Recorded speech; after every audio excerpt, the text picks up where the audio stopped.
Breaking news Vizianagaram ఉగ్ర కుట్ర case విచారణ కొనసాగుతుంది. టెర్రర్ లింక్ కేసులో విజయనగరాన్ని ఎన్ఐఏ అధికారులు జల్లెడ పడుతున్నారు. నిన్న ఉదయం నుంచి వివిధ ప్రాంతాల్లో సర్చ్ ఆపరేషన్ నిర్వహించారు. బాబామెట, ఆబాద్ వీధి, రింగ్ రోడ్, రైల్వే స్టేషన్ ప్రాంతంలో తనిఖీలు చేశారు. నిందితులు సిరాజ్, సమీర్ బాంబ్ బ్లాస్ట్ కు ప్లాన్ చేసిన ప్రాంతాల్లో సోదాలు చేశారు. బాబామెట్ ప్రాంతంలో సిరాజ్ రూమ్ అద్దెకు తీసుకున్నట్లు కూడా ఎన్ఐఏ అధికారులు గుర్తించారు. ఇక సిరాజ్ తండ్రి రెహమాన్ ను నిన్న మళ్లీ విచారించారు. ఇంట్లో సిరాజ్ ప్రవర్తనపై కూడా కూపీ లాగినట్లు సమాచారం. హైదరాబాద్ వెళ్లక ముందు, వెళ్లాక సిరాజ్ ప్రవర్తనలో మార్పులపై ఆరా తీసినట్లు తెలుస్తోంది.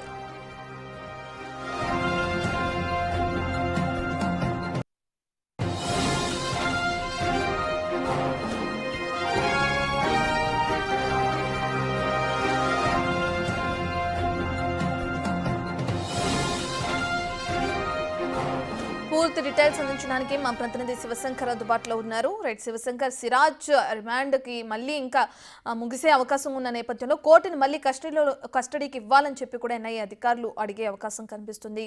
అయితే ఇప్పటి వరకు జరిగిన విచారణలు ఎటువంటి అంశాలు తెరపైకి వస్తున్నాయి?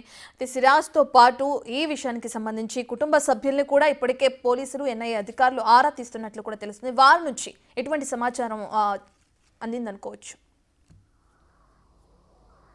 రత్న, ఈ రోజు కస్టడీ పిటిషన్ సంబంధించి తీర్పు వెలువడే అవకాశం కనిపిస్తుంది. మరికొద్ది సేపట్లో అయితే తీర్పు వెలువడే అవకాశం చాలా స్పష్టంగా కనిపిస్తుంది. ఎందుకంటే నిన్న పబ్లిక్ ప్రాసిక్యూటర్ మొత్తం వాదనలన్నీ కూడా పూర్తి స్థాయిలో వినిపించారు. మొత్తం దేశ భద్రతకు సంబంధించి ఎటువంటి కేసు అనే దానిపై పూర్తిగా జడ్జికి వివరించడం జరిగింది. అదేవిధంగా అంటే నిందితులు ఎవరైతే సిరాజ్, సమీర్ ఇద్దరు ఉన్నారో వారిద్దరి తరపున ఎటువంటి లాయర్ కూడా వాదించలేదు. కాబట్టి ఈ రోజు పూర్తిగా మనకి వారిద్దరిని కూడా కస్టడీకి ఇచ్చే అవకాశం అయితే చాలా స్పష్టంగా కనిపిస్తుంది. కస్టడీకి ఇచ్చిన తర్వాత ఎన్ఐఏ అధికారులు కావచ్చు, లోకల్లో 2 టౌన్ పోలీస్ స్టేషన్ సంబంధించి వీళ్ళు కూడా ఇద్దరు కలిసి మరోసారి సెర్చ్ ఆపరేషన్ వారిద్దరితో కలిపి సెర్చ్ ఆపరేషన్ నిర్వహించే అవకాశం కనిపిస్తుంది. అయితే ప్రస్తుతానికి సిరాజ్, సమీర్ ఇద్దరు కూడా విశాఖ సెంట్రల్ జైల్లో ఉన్నారు. అక్కడి నుంచి తీసుకొచ్చిన తర్వాత అంటే వీరు ఎక్కడెక్కడైతే బాంబులు పెట్టాలనుకున్నారో అక్కడికి వెళ్ళి సెర్చ్ ఆపరేషన్ కొనసాగించే అవకాశం ఉంది. అదేవిధంగా సిరాజ్ బాబామెట్లో ఒక రూమ్ తీసుకున్నట్టు తెలుస్తుంది. అక్కడ బాంబు పేలులకు సంబంధించిన పదార్థాలు, అదేవిధంగా మానవ బాంబుగా ఎలా మారాలనుకున్నాడు ఇన్నటి విషయాలపై ఆరా తీసే అవకాశం కనిపిస్తుంది. మరోవైపు సిరాజ్ ప్రవర్తనపై కుటుంబ సభ్యులకు అనుమానం వచ్చిందా లేదా, అనుమానం వచ్చిన తర్వాత కూడా వీళ్ళు ఏమైనా పోలీసులకు సమాచారం ఇవ్వకుండా దాన్ని దాచే ప్రయత్నం ఏమైనా చేశారు? ఎందుకంటే సిరాజ్ కుటుంబ సభ్యులు ఇద్దరు కూడా, వారి తండ్రి కావచ్చు, వారి అన్నయ్య ఇద్దరు కూడా పోలీస్ డిపార్ట్మెంట్ లో పనిచేస్తున్నటువంటి పరిస్థితి అయితే ఉంది. ఎన్నాళ్ళ నుంచో పోలీస్ డిపార్ట్మెంట్ తో పరిచయం ఉన్న వీళ్ళకి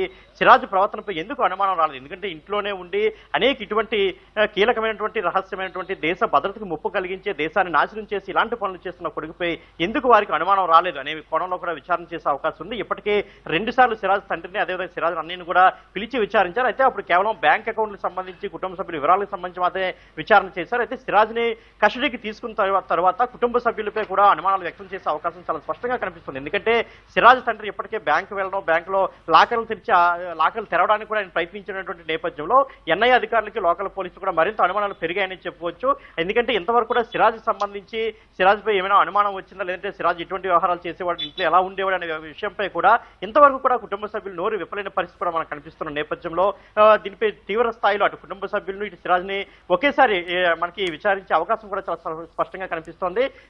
విజయనగరం కోర్టు ఈ రోజు కస్టడీకి ఇచ్చిన తర్వాత విశాఖ నుంచి తీసుకువచ్చి ఇద్దరిని కూడా, అటు సిరాజ్, సమీర్ ఇద్దరిని కూడా విచారిస్తారు. మానవ బాంబు కావచ్చు, ఐఈడీ పదార్థాలు కావచ్చు, ట్రాన్స్పోర్టేషన్ సంబంధించి పేలుడు పదార్థాలు ఎక్కడి నుంచి తీసుకువస్తున్నారు అనే విషయంపై కావచ్చు, బ్యాంక్ ఖాతాలపై కావచ్చు, అదేవిధంగా నిధుల సమీకరణ సంబంధించి అసలు సౌదీ అరేబియా వెళ్ళి అక్కడ ఎవరిని కలిశారు, ఇలా అనేక కోణాల్లో వీళ్ళిద్దరిని కూడా ప్రశ్నించే అవకాశం కనిపిస్తుంది. వీరితో పాటు సిరాజ్ కుటుంబ సభ్యులను కూడా చాలా తీవ్రంగా ప్రశ్నించే అవకాశం కనిపిస్తుంది. ఎందుకంటే ఇంతవరకు కూడా లోకల్ పోలీసులు ఎటువంటి యాక్షన్ కూడా వారిపై తీసుకుంది. సిరాజ్ తండ్రి మీద కానీ, సిరాజ్ అన్నదమ్ములు ఇద్దరు కూడా పోలీస్ డిపార్ట్మెంట్ లో ఉన్నప్పటికీ కూడా వారిపై ఇంతవరకు ఎటువంటి యాక్షన్ తీసుకొచ్చారు అంటే సస్పెండ్ చేయడం కానీ, రిమూవ్ చేయడం కానీ, డ్యూటీకి రావద్దని చెప్పడం కానీ ఇటువంటి యాక్షన్స్ ఏమీ తీసుకోలేదు.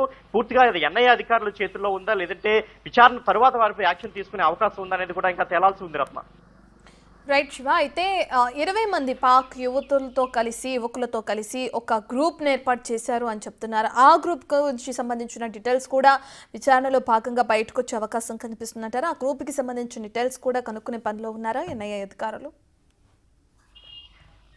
ఖచ్చితంగా. ఎందుకంటే సిరాజ్ ఇందులో చాలా కీలకంగా ఉన్నాడు. ఎందుకంటే సమీర్ ద్వారా సిరాజ్ ఉగ్ర భావజాలంలోకి వెళ్ళినప్పుడు కూడా సిరాజ్ చాలా కీలకంగా వ్యవహరించడం మనకు తెలుస్తోంది. ఎందుకంటే సిరాజ్ ఇంటి నుంచి ఈ బాంబు పేలుకి పథకం రచించడం, అదే విధంగా మనం చూసుకుంటే బాంబు పేలులకు సంబంధించి బాంబులు ఇక్కడే తయారు చేయడం, దీంతో సిరాజ్ చాలా కీలకంగా ఉన్నాడు. సిరాజ్ గాని కస్టడీకి ఇస్తే చాలా కీలకమైన అంశాలు వెలుగులోకి వచ్చే అవకాశం ఉంది. అదేవిధంగా సిరాజ్ దగ్గర ఉన్నటువంటి మొబైల్ ఇప్పటికే స్వాధీనం చేసుకుని అందులో కొన్ని కీలకమైనటువంటి ఆధారాలు కూడా సేకరించారు. అయితే ట్యాబ్ ఒకటి సిరాజ్ దగ్గర ఉంది. ఆ ట్యాబ్ కానీ ఓపెన్ చేస్తే పూర్తి ఆధారాలు ఇంకా బయటకు వచ్చే అవకాశం కూడా స్పష్టంగా తెలుస్తుందన్న సమాచారం కూడా మనకు ఉంది. ఎందుకంటే మొత్తం గ్రూప్ అంతటి కూడా సిరాజ్ చాలా చాకచక్యంగా నడిపిస్తున్నాడంటే ఆరోపణలు కూడా సిరాజ్ పై చాలా తీవ్రంగా ఉన్నాయి. ఎందుకంటే సిరాజ్ ఈ గ్రూప్ లో చేరిన తర్వాత సిరాజ్ ఒక గ్రూప్ ను ఏర్పాటు చేయడం, సిరాజ్ గ్రూప్ లోకి వెళ్ళిన తర్వాత చాలా యాక్టివ్ గా, అంటే సమీర్ సిరాజ్ ని తీసుకువెళ్ళినప్పటికీ కూడా సిరాజే చాలా యాక్టివ్ గా పనిచేసినటువంటి పరిస్థితి అయితే మనకి చాలా స్పష్టంగా కనిపిస్తుంది. సిరాజ్ ఇంజనీరింగ్ గ్రాడ్యుయేట్ కావడం, మెకానికల్ ఇంజనీరింగ్ కావడంతో సిరాజ్ చాలా తొందరగా ఇవన్నీ భావజాలానికి లోను కావడం, టెక్నాలజీ పరంగా చాలా తొందరగా విషయాలు తెలుసుకోవడం, గ్రూప్స్ క్రియేట్ చేయడం కావచ్చు,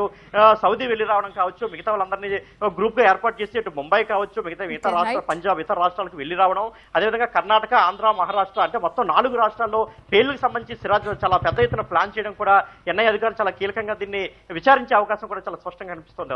రైట్, థ్యాంక్